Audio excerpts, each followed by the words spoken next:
വിശദമായ വാർത്തകളിലേക്ക്. ചൊക്രമുടിയിൽ സർക്കാർ ഭൂമി കയ്യേറി നിർമ്മിച്ച റിസോർട്ട് റവന്യൂ വകുപ്പ് ഏറ്റെടുത്തു.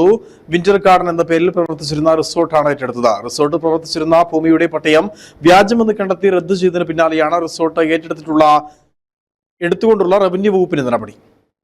ചൊക്രമുടി കവാടത്തിന് സമീപമായുള്ള ഒരേക്കർ 5 സെന്റ് ഭൂമിയുടെ പട്ടയമാണ് കഴിഞ്ഞ ദിവസം ദേവികുളം സബ് കളക്ടർ റദ്ദ് ചെയ്തത്. ഇവിടെ പ്രവർത്തിച്ചിരുന്ന വിന്റർ ഗാർഡൻ റിസോർട്ട് റവന്യൂ വകുപ്പ് ഏറ്റെടുത്ത് സീൽ ചെയ്ത് സർക്കാർ ഭൂമി എന്ന ബോർഡും സ്ഥാപിച്ചു. മേരിക്കുട്ടി വർഗീസ് വാടകയിൽ ചൊക്രമുടി എന്നയാളുടെ പേരിലാണ് വ്യാജരേഖ ചമച്ച് ഭൂമിക്ക് പട്ടയമുണ്ടാക്കിയത്.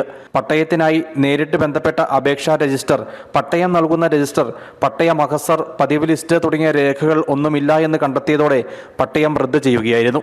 ദേവികുളം സബ് കളക്ടർ പട്ടയം റദ്ദാക്കിയതിന്റെ അടിസ്ഥാനത്തിൽ പുറമ്പോക്ക് ലാൻഡാണെന്ന് കണ്ടതുകൊണ്ട് ഏറ്റെടുക്കുകയാണ് ചെയ്തത്. ഗവൺമെന്റിലേക്ക് ഏറ്റെടുക്കുകയാണ് ചെയ്തത്. ഇതുകൂടാതെ ചൊക്രമുടിയിലെ അനധികൃത കയ്യേറ്റമെന്ന് കണ്ടെത്തി 4 പട്ടയങ്ങളും മുൻപ് റദ്ദ് ചെയ്തിരുന്നു. 4 പട്ടയങ്ങളിലായി 60ഓളം പേരുടെ കൈവശം 13 ഏക്കറിലധികം ഭൂമിയാണ് ഉണ്ടായിരുന്നത്. വരും ദിവസങ്ങളിലും നടപടി തുടരുമെന്ന് റവന്യൂ അധികൃതർ അറിയിച്ചു. ബാക്കിയുള്ള ഫയലുകളിൽ സബ് കളക്ടർ ഓഫീസിലെ പരിശോധനയിലാണ്. അതിന്റെ ഭാഗമായിട്ട് തുടർന്നുണ്ടാവും. റദ്ദ് ചെയ്ത പട്ടയങ്ങളുടെ ഉടമസ്ഥാവകാശം തെളിയിക്കാൻ കൈവശക്കാർക്ക് 6 തവണ റവന്യൂ വകുപ്പ് അവസരം നൽകിയിരുന്നു. എന്നാൽ രേഖകൾ ഹാജരാക്കാതെ വന്നതോടെയാണ് നടപടി സ്വീകരിച്ചത്. News bureau, Adimali.